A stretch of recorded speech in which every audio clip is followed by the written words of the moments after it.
AIDS, malaria, cholera, pneumonia. Many of these diseases are known to kill thousands of children a year. Cancer. Cancer kills more children than any of these diseases. Childhood cancer is something not known by many people, and I hope to inform you of the types of cancer as well as the growth in the United States and the treatment options there are for children suffering with this disease. There may be some of you in this room that have never been affected by childhood cancer, and I hope to give you more information about this life-threatening disease. Some of you may have been affected by childhood cancer in your life, and I hope that I will be able to share information like statistics and treatment options that you might not have known before.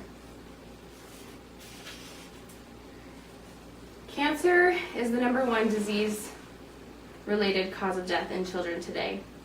There are many different types of cancers. For children, acute lymphoblastic leukemia is the most common, and it accounts for 20 to 25% of all cancers alone. This cancer has the white blood cells are not producing like they're supposed to. They're not developing like they're supposed to, and they can't fight off infections the way that they need to in children who do not have cancer. There are other cancers such as acute myelogenous leukemia, or AML, and chronic myelogenous leukemia, CML, that are also common in children. Now that we've gone through some of the types of cancer that are common in children, we will move on to focusing on the growth of cancer in the United States over the past several years. Childhood cancer is very rare, but it's rapidly growing in the United States. In the past 20 years, according to the American Childhood Cancer Organization, it has grown 0.6% a year since 1975. This statistic sounds haunting, but the survivorship has gone up to 80%. According to the book Social Work in Oncology by Marie M. Loria and various other social workers as well, there are many different things that can cause cancer. They're still doing research on it, but they believe that age, race, and gender might be factors, as well as geography, for cancer children.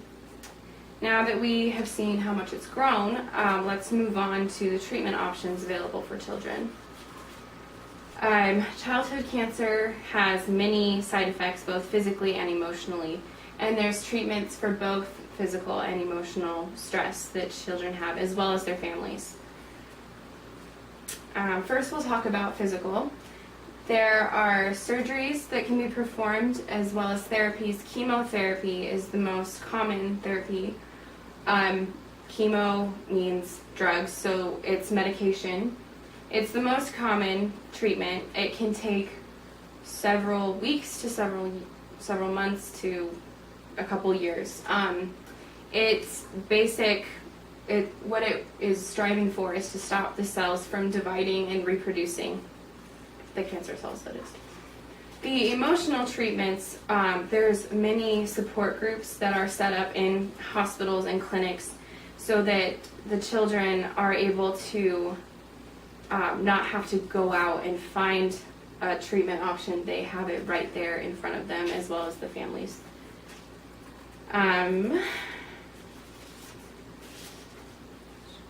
According to the American Cancer Society, this is a quote, "Studies have shown that people with chronic illnesses like cancer who get palliative care have reduced symptoms, supportive care.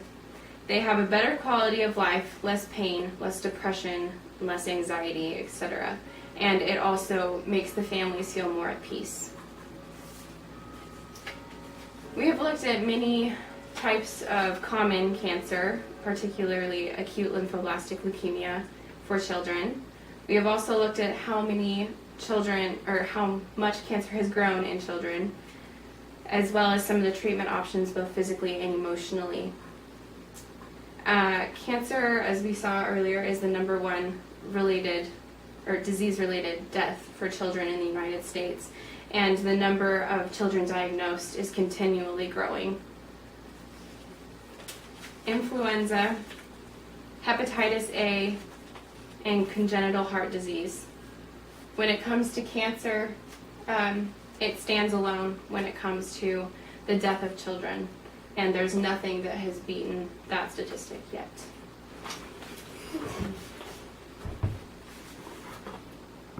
How much time? You were good.